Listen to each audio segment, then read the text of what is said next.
Hi friends, ನೀವು ನೋಡ್ತಿದ್ದೀರಾ NS education channel.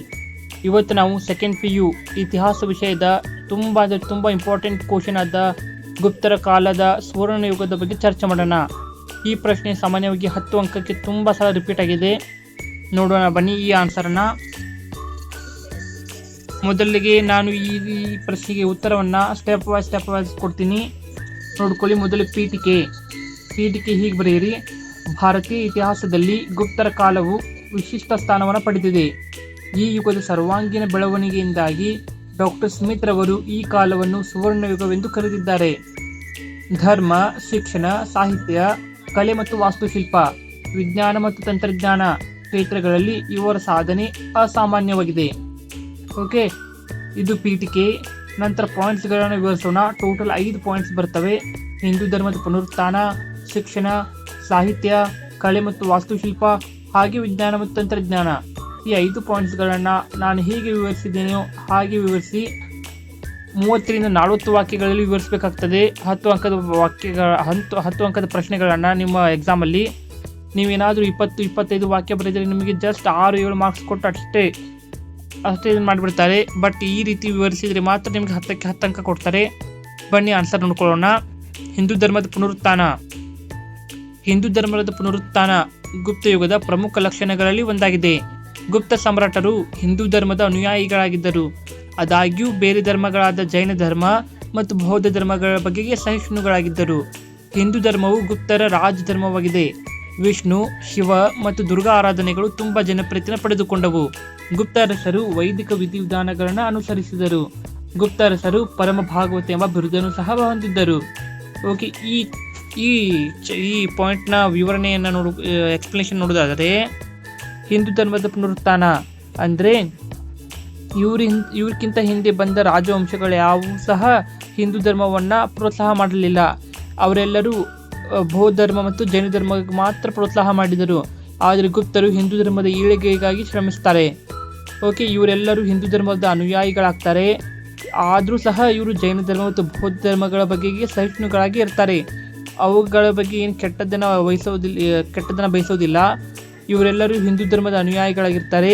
Hindu ಧರ್ಮವು ಇವರ ರಾಜ ಧರ್ಮವಾಗಿರ್ತದೆ. ಇವರ ಕಾಲದಲ್ಲಿ ವಿಷ್ಣು, ಶಿವ, ದುರ್ಗಾ ಆರಾಧನೆಗಳು ತುಂಬ ಜನಪ್ರಿಯತೆ ಪಡೆದುಕೊಳ್ತವೆ. ಹಾಗೆ ಅಲ್ಲದೆ ಗುಪ್ತರ ಅರಸರು ವೈದಿಕ ವಿಧಿವಿಧಾನಗಳನ್ನು ಅನುಸರಿಸ್ತಾರೆ. ಆದ್ಯ ಕಾರಣಕ್ಕಾಗಿ ಪರಮ ಭಾಗವತ ಎಂಬ ಬಿರುದನ್ನು ಧರಿಸ್ತಾರೆ. ಓಕೆ, ಇಷ್ಟೇ ಈ ಪಾಯಿಂಟ್ದ ಅರ್ಥ. ಶಿಕ್ಷಣ ನೋಡೋಣ ಬನ್ನಿ. ಇವರ ಕಾಲದಲ್ಲಿ ಎಜುಕೇಷನ್ ಹೀಗಿತ್ತು ನೋಡೋಣ. ಗುಪ್ತರ ಅವಧಿಯಲ್ಲಿ ಶಿಕ್ಷಣ ತುಂಬ ಪ್ರವರ್ಧಿಸಿತು. ರಾಜರು ಸ್ವತಃ ವಿದ್ವಾಂಸರು ಮತ್ತು ಶಿಕ್ಷಣ ತಜ್ಞರಾಗಿದ್ದ ಕಾರಣ ಶಿಕ್ಷಣಕ್ಕೆ ವಿಶೇಷ ಗಮನವನ್ನು ನೀಡಿದರು. ಈ ಕಾಲದಲ್ಲಿ ಹಲವಾರು ವಿಶ್ವವಿದ್ಯಾಲಯಗಳಿದ್ದವು. ಉದಾಹರಣೆಗೆ ನಳಂದ, ತಕ್ಷಶಿಲಾ, ಅಜಂತ, ಸಾರನಾಥ ಮೊದಲಾದವುಗಳು. ಪಾಟಲಿಪುತ್ರ ಮತ್ತು ವಲ್ಲಭಿ ಪ್ರಮುಖ ಶಿಕ್ಷಣ ಕೇಂದ್ರಗಳಾಗಿದ್ದವು. ಪುರಾಣಗಳು, ಸಾಹಿತ್ಯ, ತತ್ವಶಾಸ್ತ್ರ, ಅಂಕಗಣಿತ, ಜ್ಯೋತಿಷ್ಯಶಾಸ್ತ್ರ ಮತ್ತು ವಿಜ್ಞಾನ ಪ್ರಮುಖವಾಗಿ ಬೋಧಿಸಲ್ಪಡುತ್ತಿದ್ದವು. ಇವರ ಕಾಲದಲ್ಲಿ ಎಜುಕೇಷನ್ ತುಂಬ ಮಾನ್ಯತೆಯನ್ನು ಪಡೆದುಕೊಂಡಿತ್ತು. ಅದರಲ್ಲೂ ಸಹ ಗುಪ್ತರ ಅರಸರು ಶಿಕ್ಷಣ ತಜ್ಞರಾಗಿದ್ದ ಕಾರಣ ಶಿಕ್ಷಣಕ್ಕೆ ವಿಶೇಷ ಪ್ರೋತ್ಸಾಹವನ್ನು ಕೊಡ್ತಾರೆ. ಅದೇ ಕಾರಣಕ್ಕಾಗಿ ಇವರ ಕಾಲದಲ್ಲಿ ತುಂಬ ವಿಶ್ವವಿದ್ಯಾಲಯಗಳಿರ್ತವೆ. ಉದಾಹರಣೆಗೆ ನಳಂದ, ಇದು ಪ್ರಾಚೀನ ಭಾರತದ ತುಂಬ ಒಳ್ಳೆ ವಿದೇಶದಿಂದ ಸ್ಟೂಡೆಂಟ್ಸ್ಗಳು ಬರ್ತಿದ್ರು ಈ ವಿಶ್ವವಿದ್ಯಾಲಯಕ್ಕೆ. ಇದು ಪ್ರಪಂಚದ ಮೊದಲ ವಿಶ್ವವಿದ್ಯಾಲಯ ಅಂತ ಸಹ ಕರೆಯಲಾಗ್ತದೆ. ನಳಂದ, ತಕ್ಷಶಿಲಾ, ಅಜಂತ, ಸಾರನಾಥ ಮೊದಲಾದ ವಿಶ್ವವಿದ್ಯಾಲಯಗಳು ಇವರ ಕಾಲದಲ್ಲಿದ್ದವು. ಹಾಗೆ ಪಾಟಲಿಪುತ್ರ ಮತ್ತು ವಲ್ಲಭಿ ಪ್ರಮುಖ ಶಿಕ್ಷಣ ಕೇಂದ್ರಗಳಾಗಿದ್ದವು. ಇವರ ಕಾಲದಲ್ಲಿ ಈ ವಿಶ್ವವಿದ್ಯಾಲಯಗಳಲ್ಲಿ ಪುರಾಣ, ಸಾಹಿತ್ಯ, ತತ್ವಶಾಸ್ತ್ರ, ಅಂಕಗಣಿತ ಮತ್ತು ಜ್ಯೋತಿಷ್ಯಶಾಸ್ತ್ರ ಇದಲ್ಲದೆ ವಿಜ್ಞಾನಕ್ಕೂ ಸಹ ಪ್ರೋತ್ಸಾಹನ ಕೊಟ್ಟಿದ್ರು. ಇದು ಗೊತ್ತಾಗತ್ತೆ. ಮೂರನೆಯಾಗಿ ಲಿಟ್ರೇಚರ್ ಅಂದರೆ ಸಾಹಿತ್ಯ ಬಗ್ಗೆ ತಿಳಿದುಕೊಳ್ಳೋಣ. ಸಾಹಿತ್ಯಕ್ಕೆ ಬಂದರೆ ಶ್ಲೋಕ ರೂಪದಲ್ಲಿದ್ದ ವೇದಗಳನ್ನೊಳಗೊಂಡಂತೆ ಧಾರ್ಮಿಕ ಸಾಹಿತ್ಯವನ್ನು ಇವರ ಕಾಲದಲ್ಲಿ ಬರವಣಿಗೆ ರೂಪಕ್ಕೆ ತರಲಾಯಿತು. ಅಂದರೆ ಗುಪ್ತರ ಕಾಲದಲ್ಲಿ. ಗುಪ್ತರ ಯುಗವನ್ನು ಸಂಸ್ಕೃತ ಸಾಹಿತ್ಯದ ಸುವರ್ಣ ಯುಗವೆಂದೇ ಕರೆಯಲಾಗಿದೆ.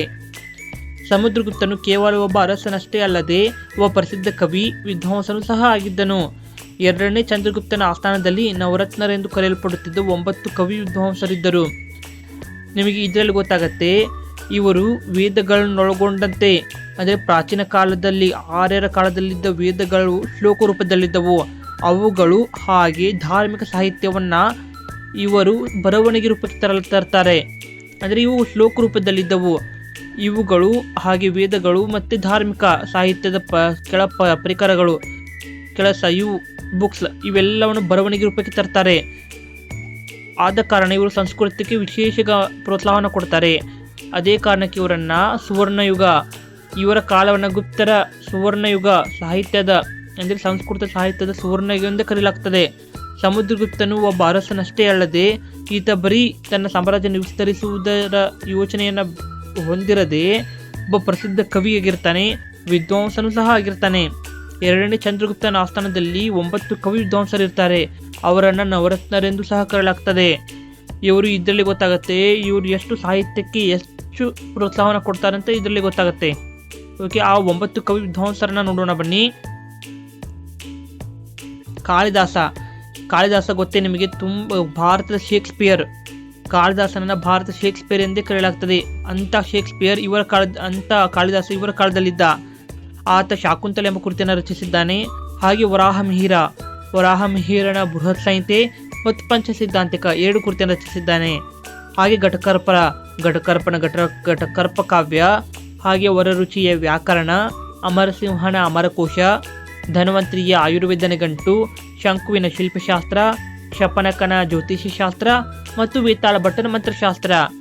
ಇವರುಗಳೇ ಅಂದರೆ 9 ನವರತ್ನ ಕವಿಗಳೇ ಎರಡನೇ ಚಂದ್ರಗುಪ್ತನ ಆಸ್ಥಾನದಲ್ಲಿದ್ದ ಕವಿಗಳಾಗಿರ್ತಾರೆ. ಇವರನ್ನು ನವರತ್ನರೆಂದು ಕರೆಯಲಾಗ್ತದೆ. ನೆನಪಿಟ್ಕೊಳ್ಳಿ, ಯಾರ ಆಸ್ಥಾನದಲ್ಲಿದ್ದರು ಅಂತ 1 ಮಾರ್ಕ್ ಕೇಳ್ತಾರೆ. ಮತ್ತು ಅವರುಗಳನ್ನ 9 ಕವಿ ವಿದ್ವಾಂಸರನ್ನ ಏನೆಂದು ಕರೆಯಲಾಗ್ತದೆ ಅಂತಾನು ಒಂದು ಪ್ರಶ್ನೆ ಬರುತ್ತೆ. ಓಕೆ, ಶಿಕ್ಷಣ ಆಯಿತು. ಇದು ಸಾಹಿತ್ಯಕ್ಕೆ ಈ ರೀತಿ ಇವರು ಅತ್ಯುತ್ತಮ ಪ್ರೋತ್ಸಾಹವನ್ನು ಕೊಡ್ತಿರ್ತಾರೆ. ಇನ್ನು ವಿಜ್ಞಾನ ತಂತ್ರಜ್ಞಾನ, ಸೈನ್ಸ್ ಆ್ಯಂಡ್ ಟೆಕ್ನಾಲಜಿಯನ್ನು ನೋಡೋಣ. ವಿಜ್ಞಾನ ತಂತ್ರಜ್ಞಾನ ಗುಪ್ತರ ಕಾಲದಲ್ಲಿ ವಿಜ್ಞಾನ, ಗಣಿತ, ಖಗೋಳಶಾಸ್ತ್ರ, ವೈದ್ಯಶಾಸ್ತ್ರ ಮತ್ತು ಲೋಹಶಾಸ್ತ್ರಗಳಲ್ಲಿ ಅದ್ಭುತ ಪ್ರಗತಿ ಸಾಧಿಸಲಾಗಿತ್ತು. ಆರ್ಯಭಟನು ಈ ಕಾಲದ ಶ್ರೇಷ್ಠ ಗಣಿತಶಾಸ್ತ್ರಜ್ಞ ಮತ್ತು ಖಗೋಳಶಾಸ್ತ್ರಜ್ಞನಾಗಿದ್ದನು. ಸೂರ್ಯ ಸಿದ್ಧಾಂತ, ರೋಮಕ ಸಿದ್ಧಾಂತ ಹಾಗೂ ಆರ್ಯಭಟೀಯ ಅವನ ಪ್ರಸಿದ್ಧ ಕೃತಿಗಳಾಗಿವೆ. ಆರ್ಯಭಟನು ದಶಮಾಂಶ ಪದ್ಧತಿಯ ಬಗ್ಗೆ ವಿವರಿಸಿದ್ದಾನೆ. ಇದಲ್ಲದೆ ಬ್ರಹ್ಮಗುಪ್ತನು ಶೂನ್ಯದ ಪ್ರಾಮುಖ್ಯತೆಯನ್ನು ವಿವರಿಸಿದ್ದಾನೆ. ವೈದ್ಯಕೀಯ ಶಾಸ್ತ್ರದಲ್ಲಿ ಚರಕ ಮತ್ತು ಸುಶ್ರುತರು ತಮ್ಮ ಸಾಹಿತ್ಯಗಳನ್ನು ರಚಿಸಿದ್ದಾರೆ. ಧನ್ವಂತರಿಯನ್ನು ವೈದ್ಯಶಾಸ್ತ್ರದ ಪಿತಾಮಹನೆಂದೇ ಕರೆಯಲಾಗಿದೆ. ಇವರು ಜಸ್ಟ್ ಲಿಟ್ರೇಚರ್ ಅಂದರೆ ಸಾಹಿತ್ಯಕ್ಕೆ ಮಾತ್ರ ಪ್ರೋತ್ಸಾಹ ಕೊಡದೆ ಸೈನ್ಸ್ ಆ್ಯಂಡ್ ಟೆಕ್ನಾಲಜಿ, ವಿಜ್ಞಾನ ಮತ್ತು ತಂತ್ರಜ್ಞಾನಕ್ಕೂ ಸಹ ಹೆಚ್ಚಿನ ಪ್ರೋತ್ಸಾಹವನ್ನು ಕೊಟ್ಟಿದ್ದಾರೆ ಅಂತ ಇದರ ಗೊತ್ತಾಗುತ್ತೆ. ಇವರ ಕಾಲದಲ್ಲಿ ಆರ್ಯಭಟನು ಸಹ ಇದ್ದ. ಆರ್ಯಭಟ ಒಬ್ಬ ಗಣಿತಶಾಸ್ತ್ರಜ್ಞ ಮತ್ತು ಖಗೋಳಶಾಸ್ತ್ರಜ್ಞನಾಗಿದ್ದ. ಈತನು ಸೂರ್ಯ ಸಿದ್ಧಾಂತ, ರೋಮಕ ಸಿದ್ಧಾಂತ ಮತ್ತು ಆರ್ಯಭಟಿ ಎಂಬ ಕೃತಿಗಳನ್ನು ರಚಿಸಿದ್ದಾನೆ. ಅದಲ್ಲದೆ ದಶಮಾಂಶ ಪದ್ಧತಿಯ ಬಗ್ಗೆ ಕೂಡ ವಿವರಿಸಿದ್ದಾನೆ. ಓಕೆ, ಬ್ರಹ್ಮಗುಪ್ತ ಈತ ಪ್ರಪಂಚಕ್ಕೆ ಶೂನ್ಯದ ಪ್ರಾಮುಖ್ಯತೆಯನ್ನು ವಿವರಿಸಿದ್ದ. ಹೇಳ್ತಾರಲ್ಲ, ಭಾರತೀಯರು ಶೂನ್ಯದ ಬಗ್ಗೆ ಇಡೀ ಪ್ರಪಂಚಕ್ಕೆ ತಿಳಿಸಿಕೊಟ್ಟವರಂತ. ಆ ಭಾರತೀಯರಲ್ಲೇ ಈತ ಬ್ರಹ್ಮಗುಪ್ತ ಶೂನ್ಯದ ಪ್ರಾಮುಖ್ಯತೆ ವಿವರಿಸಿದ್ದಾನೆ. ಹಾಗೆ ಚರಕ ಮತ್ತು ಸುಶ್ರುತರು ಇವರು ಸಾಹಿತ್ಯಗಳನ್ನು ರಚಿಸಿದ್ದಾರೆ. ಸುಶ್ರುತ ಆ ಕಾಲದಲ್ಲಿಯೇ ಪ್ಲಾಸ್ಟಿಕ್ ಸರ್ಜರಿಯನ್ನು ಪರಿಚಯಿಸಿದ್ದ. ಪ್ಲಾಸ್ಟಿಕ್ ಸರ್ಜರಿ ಈ ಕಾಲದಲ್ಲಿ ತುಂಬ ಇದನ್ನು ಫೇಮಸ್ ನೋಡಿ, ಮುಖವನ್ನು ಬದಲಾಯಿಸಿಕೊಳ್ಳೋದು. ಅದೇ ಧನ್ವಂತರಿಯನ್ನು ವೈದ್ಯಶಾಸ್ತ್ರ ಪಿತಾಮಹನೆಂದು ಕರೆಯಲಾಗ್ತದೆ. ಓಕೆ, ಈಗ ಕಲೆ ಮತ್ತು ವಾಸ್ತುಶಿಲ್ಪ ನೋಡ್ಕೊಂಬರೋಣ ಬನ್ನಿ. ಇದು 5ನೇ ಪಾಯಿಂಟ್, ಕೊನೆಯ ಪಾಯಿಂಟ್. ತುಂಬ ಇಂಪಾರ್ಟೆಂಟ್ ನೋಡಿ. ಭಾರತೀಯ ದೇವಾಲಯ ವಾಸ್ತುಶಿಲ್ಪದ ಮೂಲ ರಚನಾತ್ಮಕ ಲಕ್ಷಣಗಳು ಇವರ ಕಾಲದಲ್ಲಿ ಅಭಿವೃದ್ಧಿಯಾದವು. ಗುಪ್ತರ ಕಾಲದ ಪ್ರಸಿದ್ಧ ವಾಸ್ತುಶಿಲ್ಪ ಕೇಂದ್ರಗಳೆಂದರೆ ಮಧುರಾ, ದೇವ್ಘರ್, ಬನಾರಸ್, ಪಾಟ್ನಾ, ಉದಯಗಿರಿ ಮೊದಲಾದವುಗಳು. ಓಕೆ, ಇದು 2 ಮಾರ್ಕ್ ಬರುತ್ತೆ. ಗುಪ್ತರ ಕಾಲದ ವಾಸ್ತುಶಿಲ್ಪ ಕೇಂದ್ರಗಳನ್ನು ಹೆಸರಿಸಿ ಅಂತ. ಅವುಗಳೆಂದರೆ ಮಧುರಾ, ದೇವ್ಘರ್, ಬನಾರಸ್, ಪಾಟ್ನಾ, ಉದಯಗಿರಿ. ಇವುಗಳೇ ಇವರ ಕಾಲದ ಪ್ರಸಿದ್ಧ ದೇವಾಲಯಗಳನ್ನು ನೋಡೋಣ. ಪ್ರಸಿದ್ಧ ದೇವಾಲಯಗಳು ದೇವ್ಘರ್ನ ದಶಾವತಾರ ದೇವಾಲಯ, ಹಾಗೆ ಭೂಮಾರದ ಶಿವ ದೇವಾಲಯ ಮತ್ತು ಬಿಟ್ಟರಗಾಂವ್ನ ಇಟ್ಟಿಗೆ ದೇವಾಲಯ. ಈ 3 ಸಹ ಗುಪ್ತರ ಕಾಲದ ಪ್ರಸಿದ್ಧ ದೇವಾಲಯಗಳಾಗಿರ್ತವೆ. ಈ ರೀತಿ ನೀವು 5 ಪಾಯಿಂಟ್ಗಳನ್ನು ಈ ರೀತಿ 30ರಿಂದ 40 ವಾಕ್ಯಗಳು ವಿವರಿಸಿದರೆ ಮಾತ್ರ ನಿಮಗೆ 10ಕ್ಕೆ 10 ಅಂಕ ಕೊಡ್ತಾರೆ. ಇಲ್ಲಾಂದರೆ 6-7 ಅಂಕ ಮಾತ್ರ ಕೊಡ್ತಾರೆ. ಓಕೆ, ಈ ರೀತಿ ವಿವರಿಸಬೇಕಾಗ್ತದೆ. ಇದೇ ರೀತಿಯ ನೋಟ್ಸ್ಗಳಿಗಾಗಿ ಚಾನಲ್ ಸಬ್ಸ್ಕ್ರೈಬ್ ಮಾಡ್ಕೊಳ್ಳಿ. ನಾವು ಫಸ್ಟ್ ಇಂಪಾರ್ಟೆಂಟ್ ಕ್ವಶನ್ಗಳನ್ನು ಕೊಟ್ಟಿದ್ದೀವಿ. ಹಾಗೆ ನಿಮ್ಮ ಆ್ಯನ್ಯುವಲ್ ಎಕ್ಸಾಮ್ ಬರೋಕ್ಕಿಂತ ಮುಂಚೆ blue print blue print voice ಎಲ್ಲ ಕ್ವಶನನ್ನು ಕಂಪ್ಲೀಟ್ ಮಾಡ್ತೀವಿ. ಅದಲ್ಲದೆ ಕ್ವಶನ್ ಬ್ಯಾಂಕ್, ಇದುವರೆಗೆ ಯಾರು ಸಹ ಕ್ವಶನ್ ಬ್ಯಾಂಕಲ್ಲಿ ಕ್ವಶನ್ಗಳನ್ನು ಪೂರ ಕ್ಲಿಯರ್ ಆಗಿ ಯಾರು ಸಹ ಎಕ್ಸ್ಪ್ಲೈನ್ ಮಾಡಿಲ್ಲ, ನಾವು ಎಕ್ಸ್ಪ್ಲೈನ್ ಮಾಡಿಕೊಡ್ತೀವಿ. ಚಾನಲ್ ಸಬ್ಸ್ಕ್ರೈಬ್ ಮಾಡ್ಕೊಳ್ಳಿ ಪ್ಲೀಸ್, ಚಾನಲ್ನ ಸಪೋರ್ಟ್ ಮಾಡಿ. ಈ ವಿಡಿಯೋ ನೋಡಿದ್ದಕ್ಕೆ ಥ್ಯಾಂಕ್ ಯು.